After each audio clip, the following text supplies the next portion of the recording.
O Benfica conseguiu a primeira vitória da temporada frente ao Casa Pia, mas nem tudo são boas notícias, uma vez que estamos com 8 jogadores lesionados. Descobre quem neste vídeo, para além de ficares a conhecer todas as novidades sobre o futebol, o mercado e as modalidades. Eu sou Miguel Alexandre Pereira e este é o 5 Minutos à Benfica, um canal que aborda o passado, o presente e o futuro da equipa encarnada.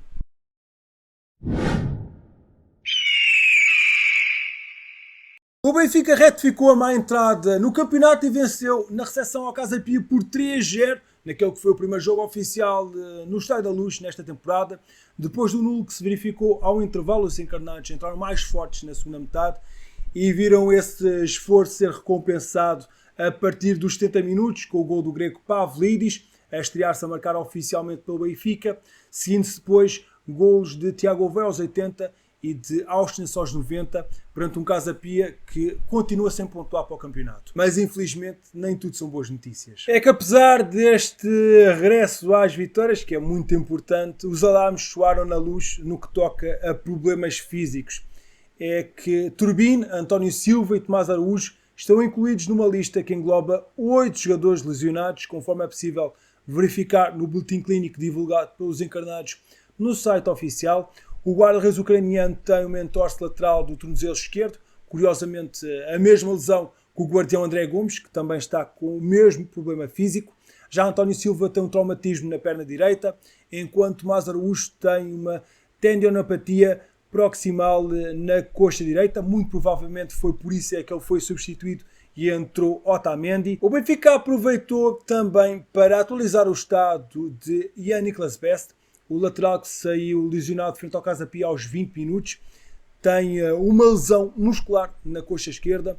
Os exames a todos estes jogadores serão feitos entre hoje e amanhã e espera-se obviamente não haja aqui nenhum caso grave. De resto, Di Maria tem uma entorse lateral do tornozelo direito, enquanto Rolais e Richel Drup seguem planos de tratamento e reintegração progressiva ao treino, de acordo com a nota das Águias. Estes dois jogadores muito provavelmente já estarão aptos no final deste mês. O mercado de transferências de verão encerra dentro de 2 semanas, mas o Benfica não desiste de reforçar o plantel às ordens do treinador Roger Schmidt e trabalha para garantir uma cara nova para o nosso lado de direita defesa.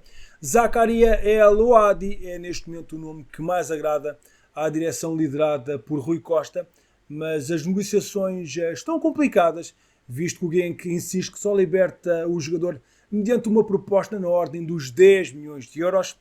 Os belgas, segundo o jornalista Sacha Tavalier, rejeitaram uma quarta proposta dos encarnados, a última no valor de cerca de 8,5 milhões de euros, e o jogador marroquino quer se mudar para a Luz, e esse acaba por ser um trunfo importante das negociações que ainda estão a decorrer. El Ouadi terá mesmo pressionado o clube para facilitar a mudança para o Benfica. Natural de Antuérpia, o jogador de 22 anos chegou ao emblema belga na temporada passada, proveniente do Molenbeek, a troco de 2,5 milhões de euros. Nessa época participou em 27 jogos, no qual conseguiu somar 4 assistências. Já nesta temporada já fez 2 jogos pelo Genk. Vamos lá ver se este negócio desata de uma vez por todas, para ficarmos com o problema da lateral resolvida. Para quem quiser conhecer um pouco mais sobre este jovem marroquino, eu lancei há uns dias uma análise a este jogador. Caso queiras ver, o link está na descrição. Ao que tudo indica, Benfica e Porto estão na corrida, tendo em vista a aquisição de Joris Choutard, jogador que assumiu um papel preponderante na caminhada da seleção francesa rumo à final dos Jogos Olímpicos, onde acabou derrotada pela seleção espanhola. A notícia é adiantada por Marc Machenois, repórter do jornal francês Le Parisien, que acrescenta que o Wolfsburg e o Borussia de Mönchengladbach também já terão demonstrado interesse em avançar para a aquisição do médio defensivo de apenas 22 anos de idade. Joris Choutard, que termina o contrato em 2026, completou toda a sua formação no Montpellier, tendo-se estreado pela equipa principal em 2019. Em 23-24, o médio de 22 anos fez 32 partidas oficiais, conseguindo 3 assistências. Nas últimas semanas, a jovem promessa francesa também foi associada ao Rennes, pelo que a expectativa é que as negociações para a sua saída vão avançar nos próximos dias, até porque o mercado de transferências de verão já está perto de terminar. Neste momento, o reforço do meio-campo não é visto como uma prioridade por parte do Benfica, portanto, dificilmente este negócio vai fazer-se agora. O anúncio oficial está para muito breve. O Benfica já alcançou um acordo com o Nápoles, tendo em vista a transferência de David Neres. As Águias vão encaixar uma verba na ordem dos 30 milhões de euros com a venda do internacional brasileiro. Os pormenores do negócio ainda não são conhecidos oficialmente, mas em Itália apontam para 28 milhões em preço fixo, mais 2 milhões em prémio por objetivos. O extremo já está em Itália para realizar os habituais exames médicos e testes físicos na segunda-feira e assinar contrato com o novo clube, salvo, obviamente, surpresas de última hora. O jogador de 27 anos abandona desta maneira a Luz, apenas 2 temporadas depois de ter sido adquirido ao Shakhtar Donetsk por cerca de 15 milhões de euros. Neste período somou 17 golos e 25 assistências ao cabo de 83 jogos. Pelo Benfica conquistou um campeonato e uma supertaça. É uma pena ver sair David Neres, um jogador criativo e com uma grande capacidade de drible que podia ser um jogador muito, muito importante no decorrer desta temporada. E com a saída de David Neres, o Benfica deve avançar por um jogador criativo que possa jogar nas alas antes do mercado fechar. E um dos jogadores que foi recentemente apontado para essa posição às Águias foi Ansu Fati. O Fenerbahçe, a equipa orientada pelo treinador português José Mourinho, terá demonstrado interesse no internacional espanhol. O futuro de Ansu Fati, por enquanto, ainda é um ponto de interrogação, apesar de ser muito difícil o jogador chegar à Luz.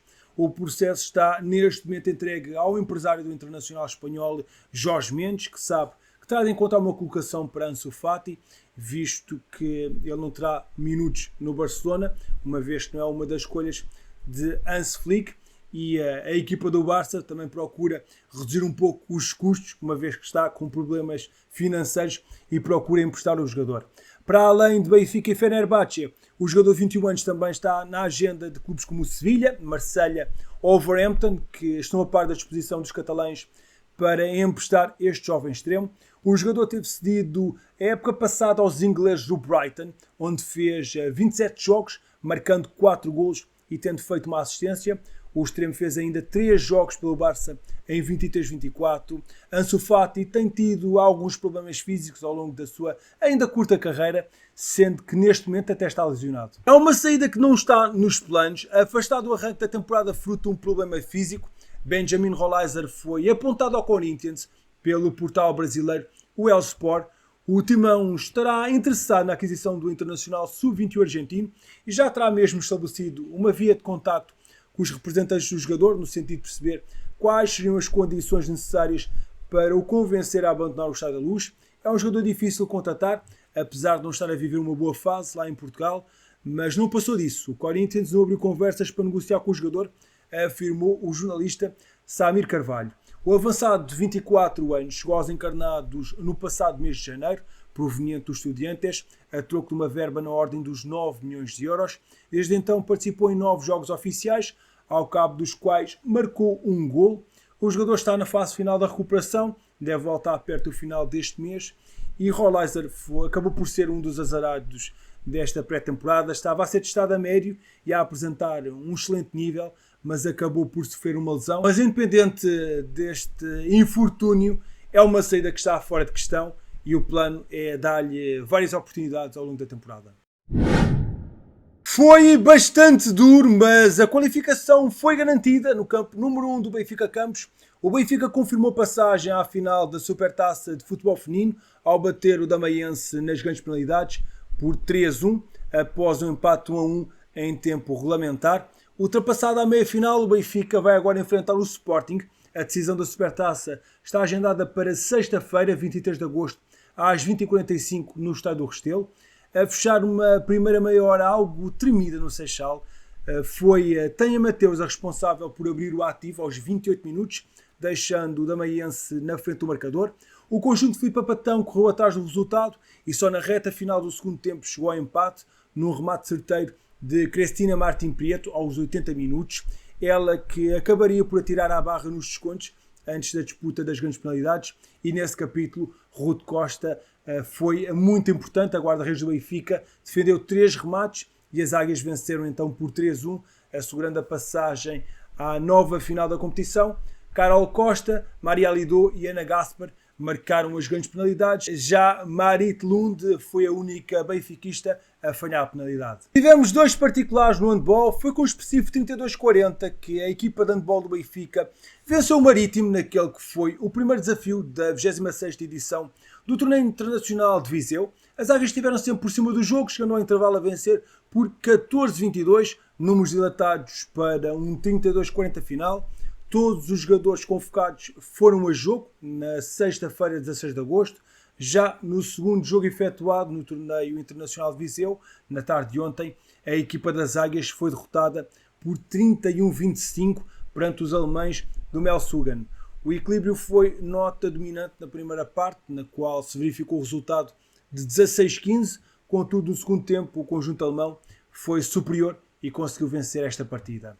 Concluída a participação na 26ª edição da prova, seguem-se os compromissos oficiais da temporada. No sábado, dia 24 de agosto, o Benfica enfrenta o Porto na meia-final da Supertaça, cuja Final Four terá lugar no pavilhão municipal da Póvoa do Varzim. O clássico tem início marcado para as 17h30. Amigo, muito obrigado por teres ficado até ao fim do vídeo. Não te esqueças de deixar na caixa de comentários a tua opinião sobre os temas que temos vindo a falar. Estás preocupado com este número muito grande de lesões na equipa? Esperemos obviamente não haja nada de grave e que as recuperações sejam rápidas. E qual é que é a tua perspectiva aqui sobre o Benfica continuar à procura de um lateral direito?